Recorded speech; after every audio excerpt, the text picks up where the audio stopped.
Welcome to Terra to Tell a Living, and I have Amy Beebe, and she raises butterflies, and I'm so excited. It's pretty fun. Yeah. What does eco-conscious mean to you?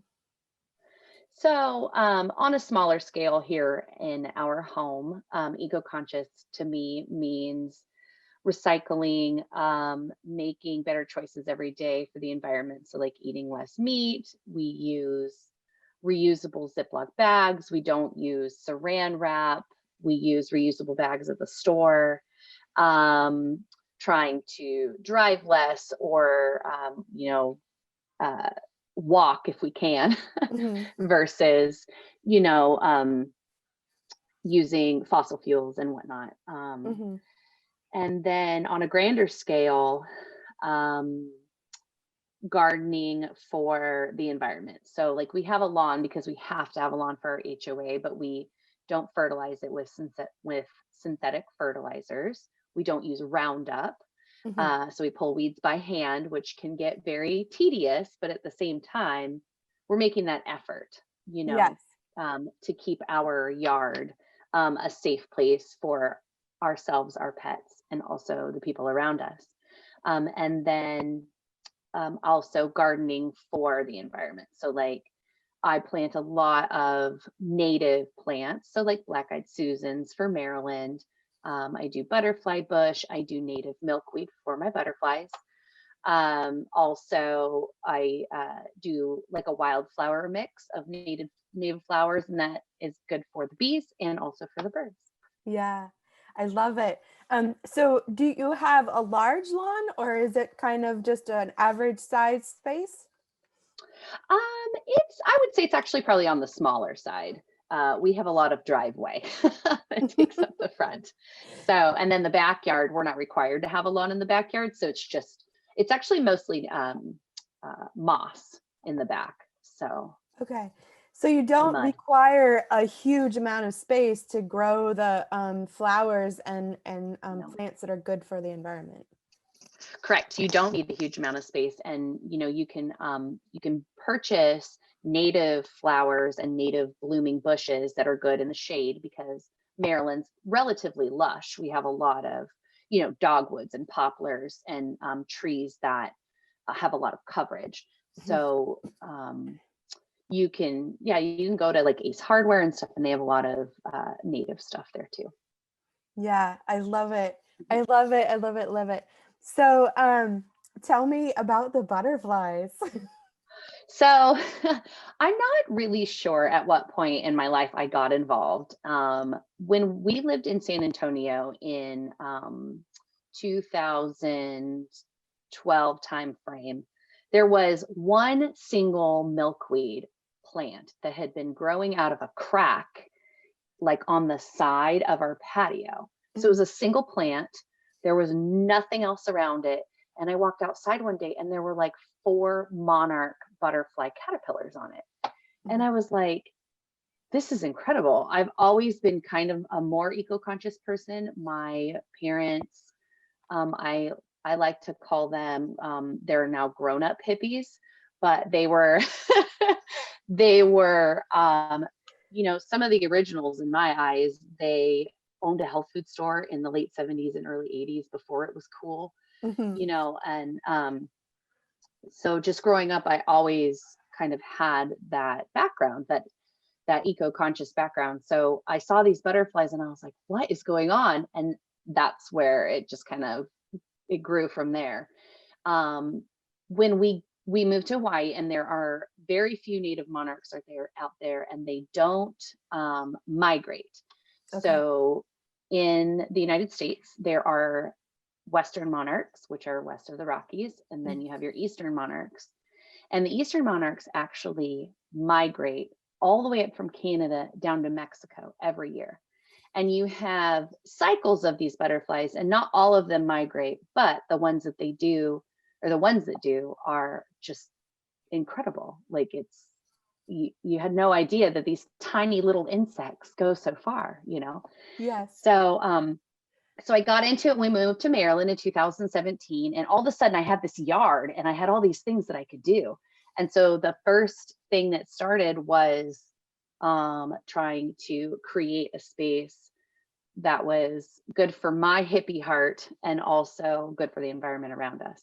Yes. So I planted native milkweed. I planted some tropical milkweed, which is not one that I had learned is not one that's very sustainable. So the monarch butterflies only eat one plant, and that is milkweed. And there are quite a different few varieties of it, but here in Maryland, that's like Mhm. called common milkweed.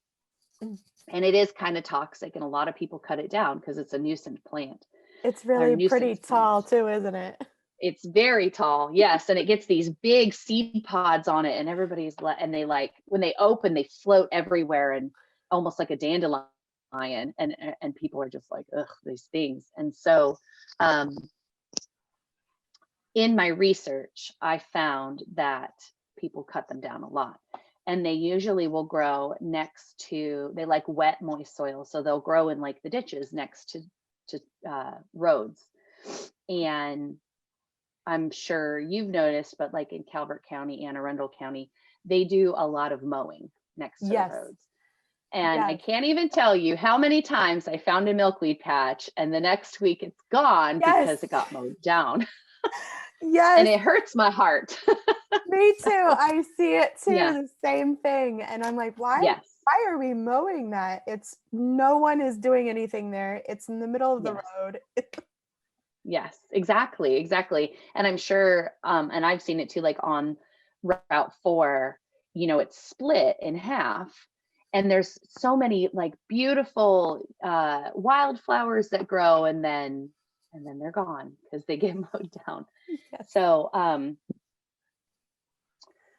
I lost my train of thought there for a second. Uh Basically the reason why I got involved in raising monarch butterflies is because the species is disappearing. Mhm. And about 20 years ago, actually probably even less than or more than that, about 25 to 30 years ago, there were millions of Western monarchs that would gather on the central coast of California in the eucalyptus trees out there. And they Mhm. would just be bundled up, and there would be so many of them all in one area. And I remember as a kid seeing that and just being in total like awe over this these butterflies. And it doesn't happen anymore because they're almost gone in on the West Coast. And the reason is pesticide and herbicide use. Um, their habitat is disappearing due to urban sprawl and people cutting down all of the native bushes that they survive on. Mhm. And climate change is a lot of it as well. I'm sure that you've seen the news recently. There's this huge river of I think they call it atmospheric river, and Mhm. it's hanging out over the Sierra Nevadas right now and just dumping snow and rain on them. Oh And yeah. so, and things like that, unfortunately, are going to become more commonplace as the world warms up. So, so doing my part is the only thing that I know how to do. And so so every year I plant milkweed. I gather the eggs if I find them, which are these teeny tiny little things, and the caterpillars. I bring them indoors. I make sure that they are protected from predators.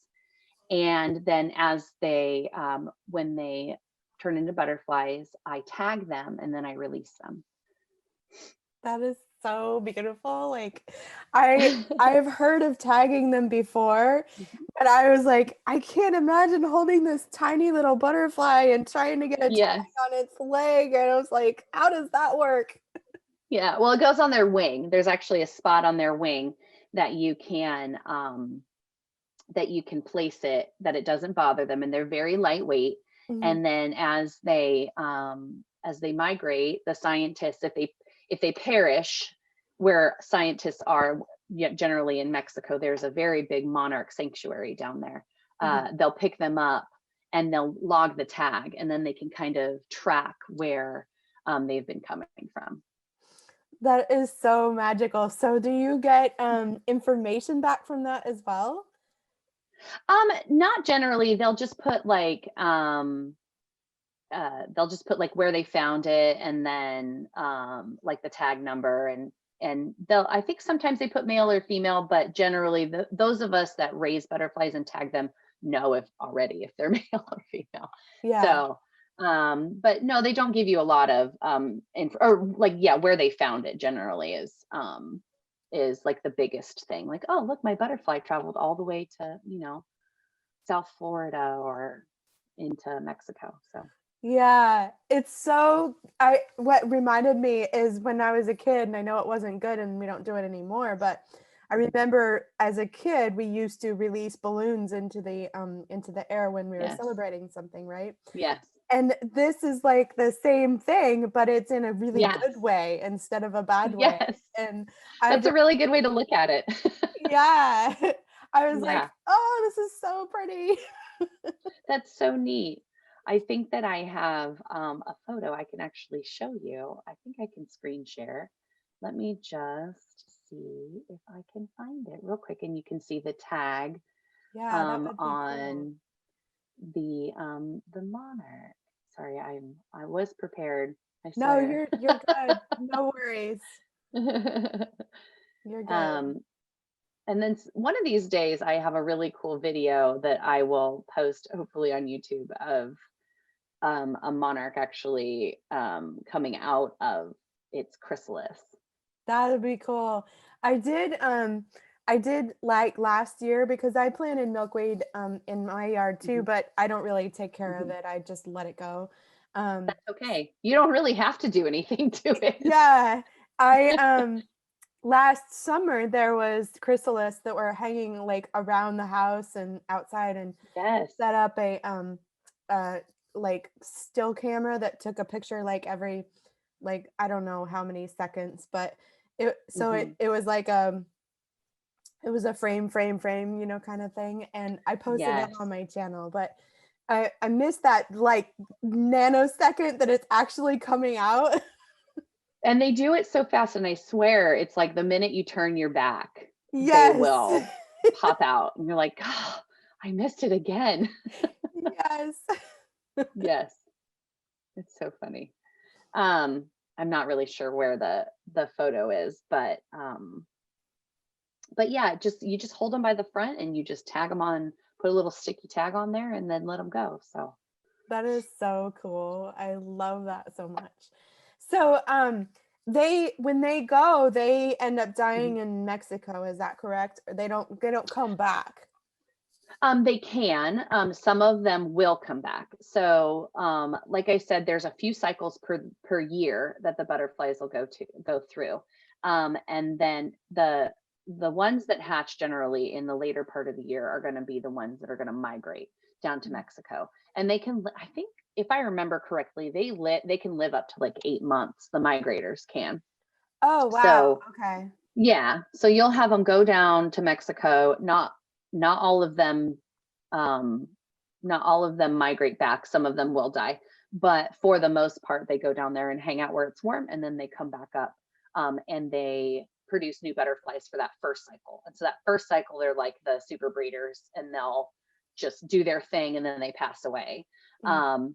And then it just keeps, there's actually, and I didn't know this until I started raising butterflies, there's actually a monarch that it's a queen monarch, kind of like a queen bee, Yeah. and she doesn't have a hive, but she looks different than the rest of the monarchs, and it's called a viceroy. And or is it called a viceroy? I'd have to actually look that up, sorry.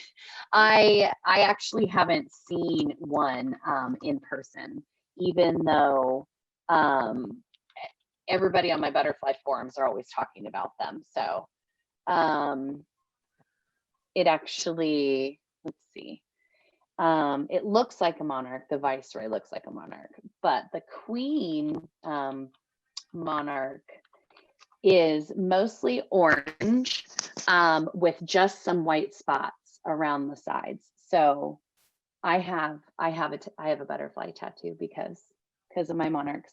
So if I'll show it to you if you guys can see it with this weird background. I don't think it's gonna work. Yeah. There we go. There we Yeah, there go. we There she go. is. I Yeah. love it. So thank you. So this is a regular monarch.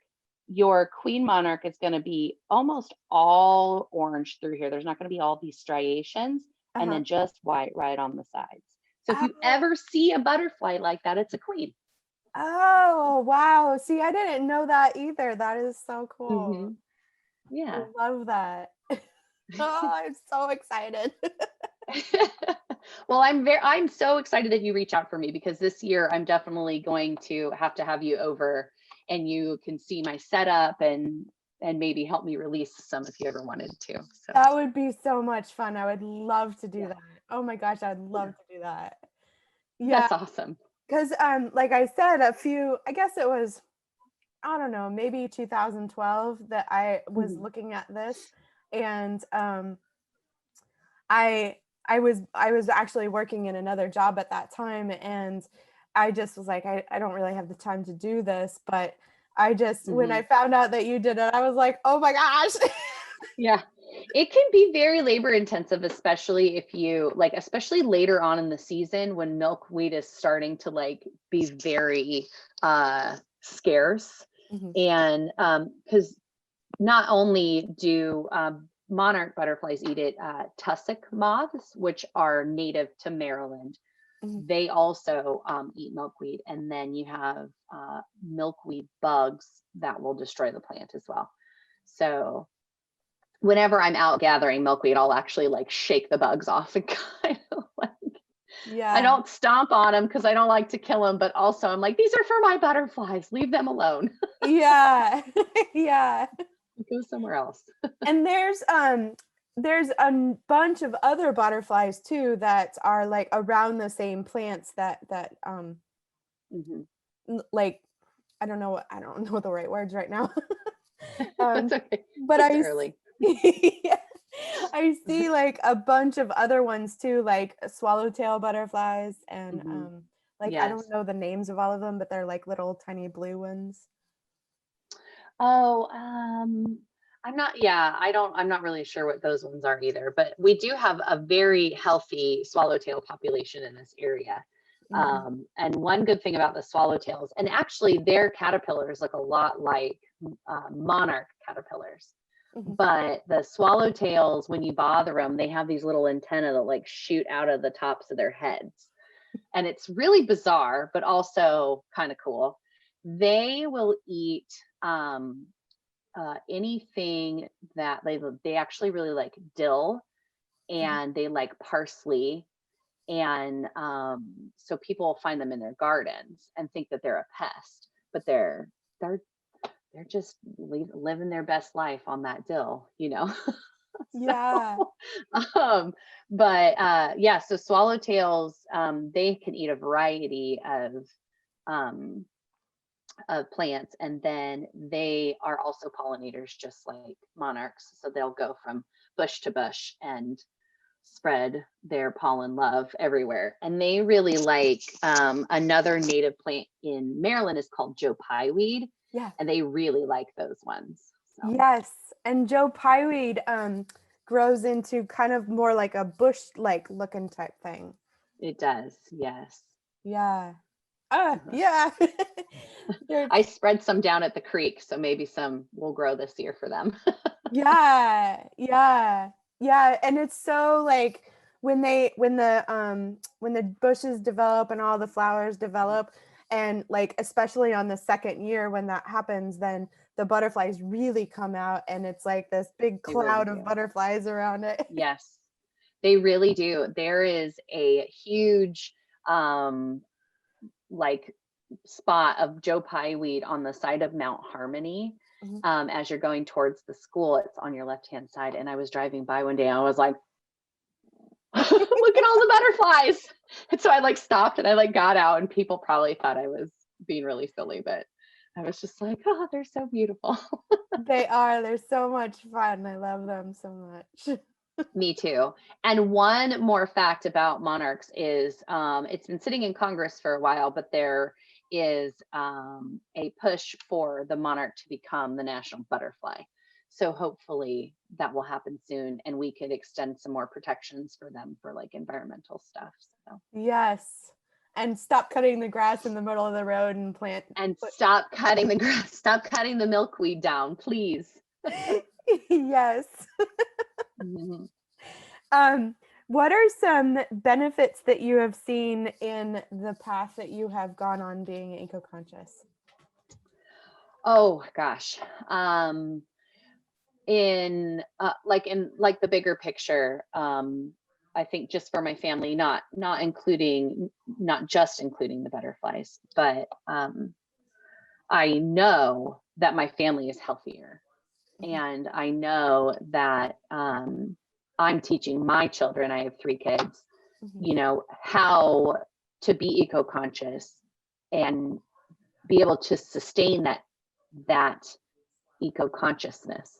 Because a lot of people, it's hard. You grow up throwing a sandwich in a Ziploc. You grow up putting saran wrap on a bowl in the fridge. You grow up using Tupperware, you know, prepackaged stuff in the grocery store. It's really hard to get away from plastic use. yes. Um, but I feel like I'm teaching my kids, grab that bottle. It might be a little more expensive, but it's also made out of recycled material and we can re-recycle it, or buy in bulk and put it in a cotton um, grocery bag Mhm, instead of buying a prepackaged, pack of green beans, for instance. That's a really good one. mhm, Um, so I know that while things aren't going to change until more of us demand from you know um, co- companies and from the government, we're demanding that you guys change. The mhm. best we can do is just continue on this path. And so I know that my family is healthier, and I'm also teaching my kids how to, I don't want to say do it right, because I think right is a harsh word, but Mhm. do it, you know, for the environment, because this is the only earth that we have. Yeah. So, and then for the butterflies, I can't say that I've actually seen a difference, but I know that, so in outside, I think I read recently that they generally only have like a 10 to 20% survival rate in the wild. But Mhm, when you're rearing them indoors, you can have like an 80 to 90% survival rate from egg to butterfly. So and I know a couple years ago there was a news story about rearing butterflies and how it messes up their like internal compasses. mhm, However, I keep them near a window so they can see the night and day. mhm, And then I keep them cooler at night and warmer during the day. And mhm. so it kind of mimics the outdoors. And then also, I'm not breeding them indoors. I'm only gathering them when they're young and then re-releasing them outside. So, Yeah, that makes a lot of sense. And I could see like if maybe someday or if other people had like kind of like a greenhouse, um, mhm. then that would help even more Oh, yeah. mimic the outdoors. Yes, absolutely. Yes, absolutely. You want to be sure, if you're going to raise butterflies, you want to be sure that you're not, that you are mimicking their natural environment versus your natural environment, which would be, air conditioning when it's 90 degrees outside. Yeah. So, yeah, just have to be careful.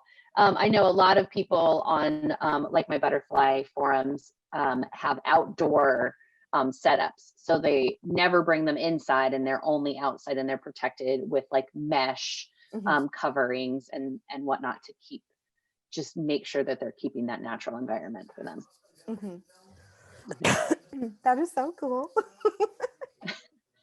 Yeah.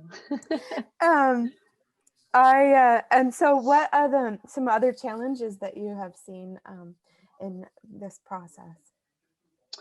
I would say, um,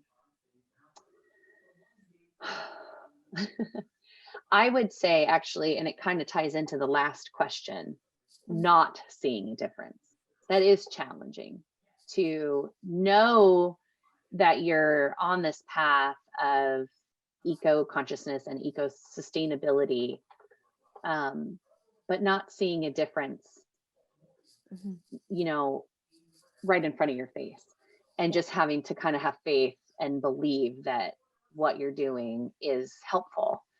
So, I do have one benefit that I have to say. I have quite a few friends that over the years, they'll be like, hey, what kind of reusable Ziplocs do you use? Or, hey, do you suggest, one of them was talking to me about dishwasher soap. Mhm. So, like using something that doesn't have phthalates or Mhm. fragrance or dye or anything like that. And so over the years, I've had a lot of friends who I've kind of started to like, turn them into my lane a little bit more and recycle the plastic bags instead of throwing them in the trash. Yeah. And so, yes, and a lot of them I'm very proud of some of them. So Love that. I love that so yeah. much because it definitely is a benefit in seeing the spread of the awareness. Yes, it is. And I wish I could spread it more, but also I don't want to be that person that's like all judgy at my friends, like, why don't you have your reusable bags? You know what I mean? Yes, I know exactly what you Yeah. mean. Yes.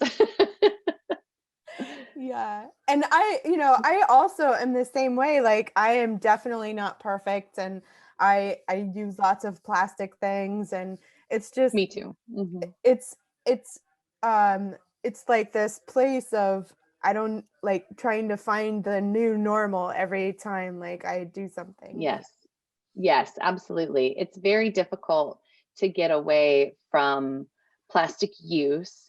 I think that's probably our number one problem right now in, I would say, besides air pollution and the atmosphere, I would definitely say plastic use is probably like our number one Right. problem. And so, and when we lived in Hawaii, actually, the Pacific garbage patch that floats out there, the eastern beaches were starting to get worse and worse. Like every year that we were there, microplastics coming up onto the shore, and it's Oh pretty wow. bad out there. Yeah. So, um, uh, yeah, so it's definitely hard to get away from, but if you can just spread that, hey, let's try to use less plastic, Yeah. and it Yeah. maybe we'll get somewhere someday soon. Yes. Yes. Good. Oh my gosh, this is so great. I loved talking to you and finding out Well, about thank you. butterflies. You as well. Yeah, absolutely. This was really fun. I obviously love talking about it. So, Yeah, like I said, I knew about it before and I wanted mhm. to like speak with people about it. And so it just randomly popped up that you came to me and Yes, it is. I knew it was just one of those things that was so serendipitous, and it was like, okay, well, this was definitely meant to be. So, yeah, I love it. Thank you yeah, so much. you're welcome.